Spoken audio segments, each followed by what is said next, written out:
बहुत स्वागत। आप देख रहे हैं कहानी कुर्सी की में आइए अब बात करते हैं। हमने महाकुंभ की चर्चा की थी, लेकिन महाकुंभ के हमने राजनीतिक असर की या प्रभाव की हम लोगों ने बात नहीं की। देखिए, एक बात तो यह है कि अब बड़े से बड़ा गैर भाजपा नेता भी हो तो कहीं ना कहीं एहसास तो हो गया कि सनातन को साथ साथ लिए बगैर तो काम नहीं चलेगा। अखिलेश यादव इसका सबसे बड़ा उदाहरण है। संख्या पर सवाल उठाने वाले अखिलेश यादव बाद में कहने लगे कि नहीं, अवधि बढ़ा दीजिए, बहुत लोग नहीं जा पाए हैं भीड़ की वजह से, उनको अवसर मिल जाएगा जाने का। अब उन्होंने आज एक तस्वीर भी शेयर की है, वो तस्वीर हो तो आपको दिखाते हैं स्क्रीन पर। वो इटावा में एक शिव मंदिर बना रहे हैं और वो केदारनाथ जी धाम के तरीके से बिल्कुल उसी स्वरूप में वो एक मंदिर बनाया जा रहा है और महाशिवरात्रि तो उन्होंने उसकी तस्वीर भी शेयर की है। अब क्योंकि उनकी एक छवि ऐसी बन गई, अब बात भी वो पीडीए की करते हैं, पिछड़ा दलित अल्पसंख्यक की ज़्यादा बात करते हैं, तो इस किस्म के आयोजनों से उनको लोग एसोसिएट करके नहीं देखते, लेकिन उनको भी ये कहना पड़ा। तो अखिलेश यादव की बात हो, कांग्रेस पार्टी के नेताओं की आप बात कीजिए, राहुल गांधी नहीं गए। राहुल गांधी हूँ या प्रियंका गांधी वाड्रा हूँ, खड़गे साहब भी नहीं गए। लेकिन ऐसा नहीं कि कांग्रेस के सीनियर और नेताओं ने महाकुंभ जाने का अवसर छोड़ा हो। लंबी लिस्ट है इसके अंदर। डीके शिव कुमार केरल कर्नाटक के डिप्टी सीएम सबसे पहले वो गए, दिग्विजय सिंह गए, सचिन पायलट वहाँ होकर के आए हैं, नकुल नाथ गए, अजय राय गए, यूपी के प्रदेश अध्यक्ष जो हैं, सुखविंदर सुक्खू हिमाचल प्रदेश के मुख्यमंत्री कल ही गया, अविनाश पांडे प्रभारी हैं उत्तर प्रदेश के वो गए, जीतू पटवारी मध्य प्रदेश के अध्यक्ष हैं कांग्रेस के वो गए, टीएमसी से डेरेक ओब्रायन तक गए, डेरेक ओब्रायन जैसे व्यक्ति भी जा रहे हैं, विक्रमादित्य सिंह हिमाचल वाले वो गए हैं, प्रतिभा सिंह उन्हीं की माता जी, वो दोनों भी साथ में गए हैं। तो ये अच्छा, इसी को और थोड़ा सा आगे आपको ले जाके दिखाते, एक बात करते हैं। आज डीके शिव कुमार जाने वाले हैं कोयम्बटूर। आज महाशिवरात्रि पर जो सदगुरु जग्गी वासुदेव जी हैं उनके वहाँ उनका एक बहुत बड़ी व्यवस्था है कोयम्बटूर के अंदर, मुख्यालय है उनका वहाँ पर, वहाँ उस कार्यक्रम में वो शामिल रहेंगे। योगी आदित्यनाथ उस कार्यक्रम में रहेंगे, माफ़ कीजिएगा अमित शाह जी उस कार्यक्रम में रहेंगे।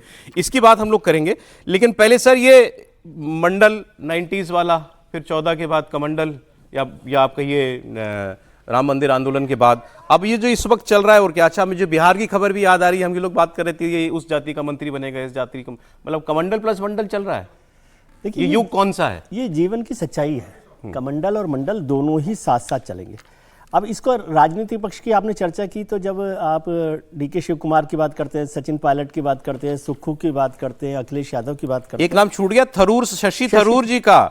आज उनका तिथि के हिसाब से देखें तो जन्मदिन भी है, मतलब हिंदू कैलेंडर के हिसाब से महाशिवरात्रि। उन्होंने लिखा कि मेरा जन्म हुआ था महाशिवरात्रि पर और मेरा जो नाम है शशि, ये शिव जी के चंद्रमा जो चंद्रमा है उसका नाम शशि है। तो मेरे माता पिता ने ये नाम रखा था मेरा, और ओम नमः शिवाय शशि थरूर साहब भी कह रहे हैं।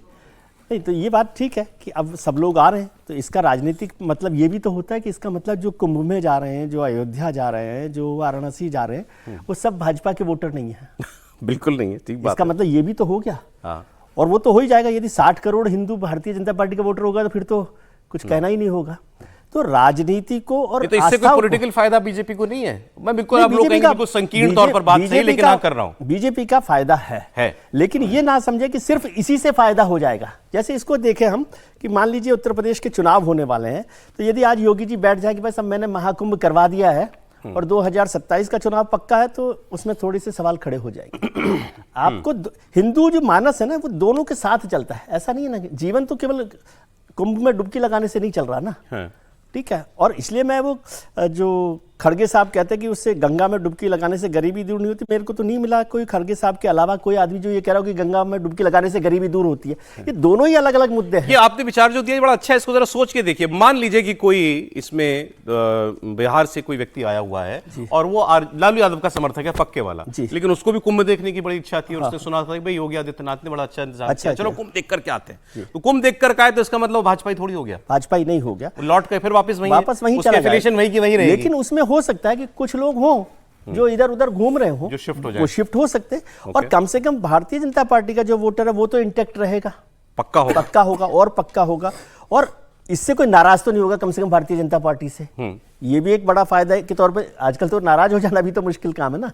तो भारतीय जनता पार्टी, लेकिन मैं फिर से हम लोग जहाँ चर्चा शुरू की थी कि योगी जी को मुझे लगता है इतने बड़े आयोजन के बाद, जो बहुत बधाई वाला काम है, उसके बाद अब अगले 2 साल उत्तर प्रदेश के डेवलपमेंट पर, और जैसे चर्चा हुई थी कि नदियों को ठीक करने पर, खासतौर से कानपुर में जो गंगा की स्थिति है, उस पर चर्चा करके, या यमुना को मथुरा में कैसा है या और जगह पर क्या है, उसको ध्यान रखें और खासतौर से उत्तर प्रदेश के एडमिनिस्ट्रेशन पर और सरकार पर अब ज्यादा फोकस करना चाहिए। 27 के चुनाव में वक्त भी बहुत है अभी और काम भी बहुत है करने के लिए योगी आदित्यनाथ जी के लिए। ये एक लेकिन एक कामयाबी से किया गया बहुत बड़ा काम उनके नाम पर दर्ज हो जाएगा। ये दर्ज है हमेशा। अखिलेश जी वाली बात जो मैं कह रहा था आपसे, उन्होंने जो तस्वीर आज शेयर की वो ये है, वो मंदिर ये बन रहा है, इटावा में बन रहा है और बिल्कुल आप देखिए केदारनाथ धाम जी की तरह केदारनाथ का ही वो बिल्कुल। तो अब अखिलेश जी, इस पर एक विवाद भी हुआ था, आपको याद हो, इस पर एक विवाद भी हुआ था कि ये जो मंदिर बनाया गया उसको केदारनाथ का ही नाम दे रहे थे।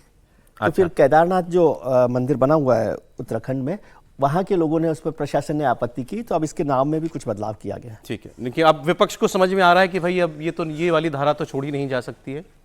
नहीं, देखिए इसको 3-4 अलग अलग चरण है जिसमें बात करनी चाहिए।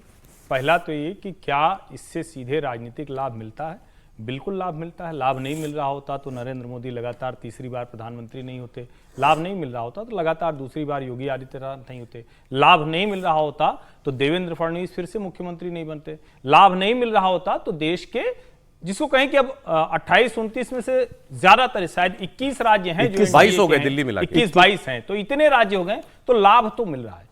क्या सिर्फ इसी से होगा? तो नहीं होगा। दिल्ली की बात कर लीजिए, 43% मतदाता अभी भी उनके साथ खड़ा है। लेकिन चरणों में अगर बांटे तो पहला चरण ये कि भारतीय जनता पार्टी ने आज सबको अपने वाले मैदान में लाकर खड़ा कर दिया। आप अभी तक उनके मैदान में जाकर खेलना, आज अभी तक क्या कहना होता, कुछ भी आप बात कर रहे हैं तो उसको एक सेकुलर पैमाना था, जिसको मैं फ्रॉड सेकुलर पैमाना कहता हूं, उस पैमाने पर सब आंका जाता था। आज किस पैमाने पर आंका जाता था? आज हिंदू के पैमाने पर आंका जाएगा। अखिलेश जी कह रहे हैं मैं भी हिंदू हूं, बिल्कुल आप हिंदू हैं। शशि थरूर कह रहे हैं मैं भी हिंदू हूं, बिल्कुल हैं ही हैं। लेकिन ये जो हिंदू होने को पीछे रख देते थे, जो रोजा अफ्तार में बड़ी जल्दी से टोपी पहन लेते थे, लेकिन टीका कोई लगा देते उसको जल्दी से पोंछ देते थे, जो राम का चित्र किसी भी कार्यक्रम में गलती से भी किसी अतिथि को न दे दिया जाए, जो सरस्वती वंदना करते किनारे हो जाते थे, जिनको वंदे मातरम करते हुए लगता था कि कहीं कोई किनारा पकड़ ले तो हम बात न करें, जो भारत माता की जय बोलने से जिनको लगता था अरे क्या जरूरत है, नहीं बोलना है, नहीं बोलना, आज वो नहीं कह सकते कि नहीं नहाना नहीं नहाना। हम लोग कह सकते हैं, वो नहीं कह सकते। तो ये दूसरा चरण हो गया। तीसरा चरण क्या है? फैजाबाद का चुनाव है वो तीसरा चरण। आप सब कुछ कर रहे हैं, हिंदू चेतना जागृत है, हिंदू आपके पीछे खड़ा है, हिंदू दुखी भी होगा, लेकिन अगर आपने दूसरे वाले काम नहीं किए, जिसको हम कहते हैं political compulsion, ticket distribution, local equation, सामाजिक, जो वो नहीं किया आपने। अब चौथा क्या है? जहां हम खड़े हैं वो गौरवशाली हिंदू भारत होना चाहिए। हिंदू राष्ट्र के लिए कोई संविधान हटाने की या संविधान संशोधन की ऐसी न तो किसी की मंशा है न जरूरत है। लेकिन जब हम बार बार ये कह रहे हैं, लोग कह रहे हैं 65 करोड़ स्नान, तो हमारा तो देश इतना जागा हुआ देश है, तो हम कहां खड़े होने चाहिए? चौथे वाले चरण के लिए अब यही लोग पुश करेंगे, चाहे वो बीजेपी की गवर्नमेंट हो या दूसरी गवर्नमेंट हो, वो सबसे कठिन चरण है। और तब वो कहेंगे हमारी नदी, अब जैसे हम लोग यहां नोएडा में हैं, तो नोएडा गाजियाबाद की हिंडन नदी क्यों काली है? हमारे प्रतापगढ़ की सई नदी क्यों सूखती चली जा रही है? क्यों गंगा में पानी हर बार पार्ट पे कम होता जाता है? यमुना की जो गंदगी है वो क्यों हो जाती है? क्यों कानपुर में टेनरी की वजह से गड़बड़ हो गई, रोका तो उद्योग धंधे वहां बंद होने लगे? ये सारे काम उसके साथ जाएंगे। ये चौथा चरण है जिसपे अब इन सरकारों को काम करना होगा। एक वैसे आजकल एक बात तो सुनाई नहीं देती, जो हमारे पॉलिटिकल लेक्सिकन की शायद सबसे बड़ी डिक्शनरी में सबसे प्रोमिनेंट शब्द था, सांप्रदायिक शक्तियां।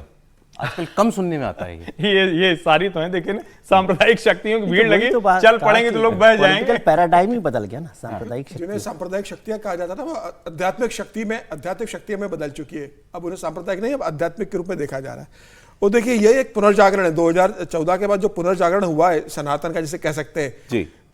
नूतन और सनातन का जो प्रधानमंत्री मोदी ने जिक्र किया था वो यही है 2014 के बाद, कि अब एक दकिया उसे नहीं माना जाता था। पहले कहा जाता था कि भाई गंगा स्नान करने जा रहे हैं, मंदिर दर्शन करने जा रहे हैं। इसका पॉलिटिकल फॉलोआउट जानना चाह रहा हूं आपसे। नहीं, पॉलिटिकल फायदा तो मिल रहा है ना। 2014 के बाद जिस तरीके से भारतीय जनता पार्टी एक ताकत के रूप में उभरी है, भारतीय जनता पार्टी का वोट बैंक बना है राज्यों में, भारतीय जनता पार्टी बढ़ी है। अगर लोगों को लगा था राम मंदिर के बाद तो 400 आना चाहिए था, नहीं आया ना। नहीं, लेकिन ठीक है, ये बात तो सही है कि सीटें कम हुई, उसमें एक नैरेटिव चला, लेकिन उसी का असर तो फिर महाराष्ट्र और हरियाणा में देखने को मिला ना। उसी का असर तो दिल्ली के चुनाव में देखने को मिला।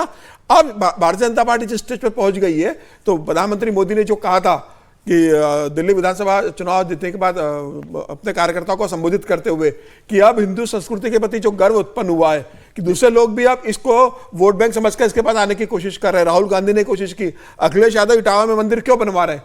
क्यों वो फोटो बहुत खुशी से डाल रहे हैं? अखिलेश यादव का कुंभ में जा रहे हैं तो फोटो डाल रहे हैं। मेरा सवाल ये है, जैसे भारत के संविधान में जब हमारे यहाँ बहुत सारे कानून हैं, लेकिन कुछ कानून दूसरे कानूनों के ऊपर सुप्रीमेसी रखते हैं, ओवर राइडिंग इफेक्ट होता है कि भाई ये कानून तो यहां लागू रहेगा, लेकिन अगर ये वाला आ गया तो फिर इसके ऊपर वो वाला चल जाएगा, फिर ये वाला कानून, इसकी मान्यता छोटी हो जाती है। ऐसे ही यहां बीजेपी की कोशिश ये है कि अगर हम कमंडल मंडल पर ओवर राइडिंग इफेक्ट लगाए, लेकिन 24 के चुनाव ने यह बताया कि लोगों को मंडल से कॉम्प्रोमाइज मंजूर नहीं है। कमंडल है, बहुत बढ़िया है, हिंदुत्व आइडेंटिटी बहुत अच्छी बात है, लेकिन उससे कॉम्प्रोमाइज नहीं, उससे समझौता नहीं करेंगे। देखिए 90 के दशक में जरूर मंडल और कमंडल दो अलग अलग राजनीति की धाराएं थी, लेकिन अब अगर आप देखेंगे 2014 के बाद अब मंडल और कमंडल एकाकार होते हुए जा रहा है भारतीय जनता पार्टी के नेतृत्व में, प्रधानमंत्री नरेंद्र मोदी के नेतृत्व में। अब मंडल और कमंडल में बहुत ज्यादा फर्क नहीं है। जो भाई कमंडल की जो बात करते थे और जो मंडल की बात करते थे, पिछड़ी जातियों की जो बात करते थे, आज वो जाति भी तो सबसे ज्यादा कुंभ में जा रहे हैं। राम मंदिर के दर्शन करने जाने वाले वो लोग हैं। जाति थोड़ी भूल रहा है, जाति नहीं भूल रहा, लेकिन वो जब उसको चुनाव करना होता है, जब उसको चुनाव करना होता है तो ये देखता है ना कि भले मेरी जाति कुछ भी हो, लेकिन मैं तो हिंदू धर्म में हूं ना।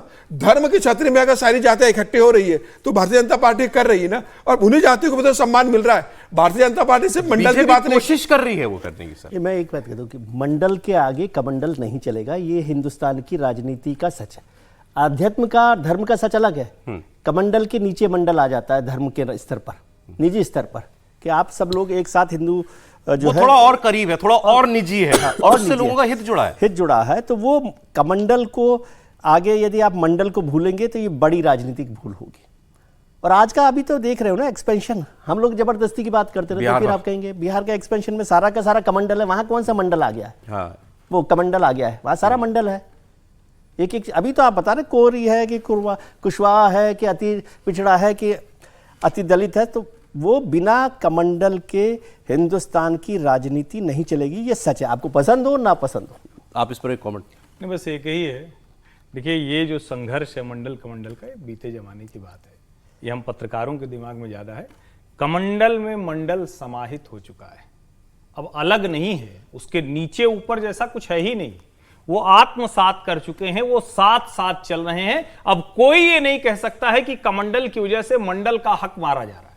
ये एक संघर्ष का दौर था ना। कब संघर्ष का दौर था? जब ये कहते थे कि भाई ये जितने लोग हैं ये सिर्फ अगड़े लोग हैं, ये सारा हक मार ले जाने, तो 80-20 कहते थे। अब 80-20 की परिभाषा बदल गई, अब कमंडल में मंडल है, इसको आप मानिए। और अगर कमंडल में मंडल नहीं होता तो आप ये सारे जितना आप पॉलिटिकल लैंडस्केप की बात करते हैं, जिसको अक्सर विजय जी कहते हैं पॉलिटिकल पैराडाइम शिफ्ट, भैया द्रौपदी मुर्मू जी, नरेंद्र मोदी जी, मोहन यादव जी, मोहन चरण मांझी जी, हेमंत विश्व शर्मा जी, योगी आदित्यनाथ जी, आप सोचिए ना कैसे कमंडल मंडल कैसे एक दूसरे को आत्मसात कर चुके हैं। अब कमंडल में मंडल समाहित है, और मंडल का वो वाला स्वरूप इसलिए नहीं हो सकता कि मंडल का एक बड़ा वर्ग कमंडल की तरह उसी तरह से ऊपर की पायदान पर बैठ गया है। और आज तो आप ये भी नहीं कह सकते, आप कहते थे कि ये क्या कहते हैं मठाधीश, जो आश्रम के लोग, जो संत महंत कथावाचक, हर जाति के लोग तो भगवा पहन कर हैं और कोई उनको अस्वीकार कर रहा हो, ऐसा तो देखने में नहीं है। और ये राजनीति के स्तर पर बात मैं कर रहा हूं, और ये बात भी हम जितना करते हैं ना, तो ये वैसी बात है कि जाके पैर ना फटे विवाही वो का जाने पीर पर आई। वो कमंडल की नीचे जो मंडल की राजनीति है, और सर मैं तो ये कह रहा हूं, देखिए आज विपक्ष को कामयाबी नहीं मिल रही चुनावों में, इसका मतलब ये नहीं कि इसका मतलब ये नहीं है कि मंडल इन लोगों ने वो दुनिया नहीं देखी जो आज बीजेपी में एंजॉय कर रही है, या वो सुप्रीमेसी नहीं देखी, पॉलिटिकल सुप्रीमेसी नहीं देखी, उनके यहाँ भी बड़े एक से एक है धुरंधर। हाँ, लेकिन अगर, और ये बीजेपी को क्रेडिट है कि वो एक आज के दौर में भी ब्राह्मण चीफ मिनिस्टर बना सकती है, राजस्थान में भी बना सकती है, महाराष्ट्र के अंदर भी बना सकती है, और साथ साथ वो ओबीसी को भी बनाएगी, और वो दलित को, और वो आपको दलित को भी राष्ट्रपति बनाएगी, ट्राइबल को भी राष्ट्रपति। कांग्रेस को जब अवसर मिला तो सिर्फ अपर कास्ट के पास सत्ता रही।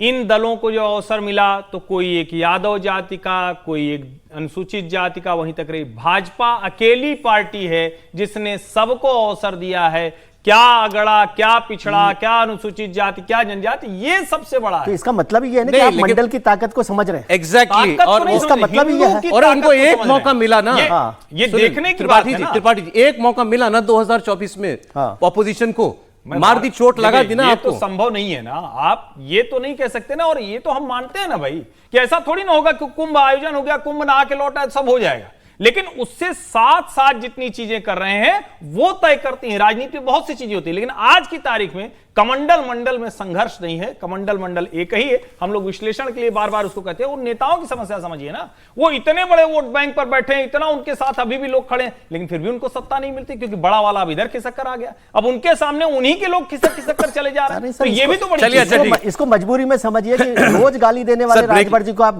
गले लगाए रखते हैं, निषाद जी रोज आपको भरभराते हैं, फिर आप उनको साथ रखते हैं। चलिए ब्रेक ले लेते हैं अब चूंकि एक नाम लिया उसकी बात आगे डिटेल में हम लोग करेंगे।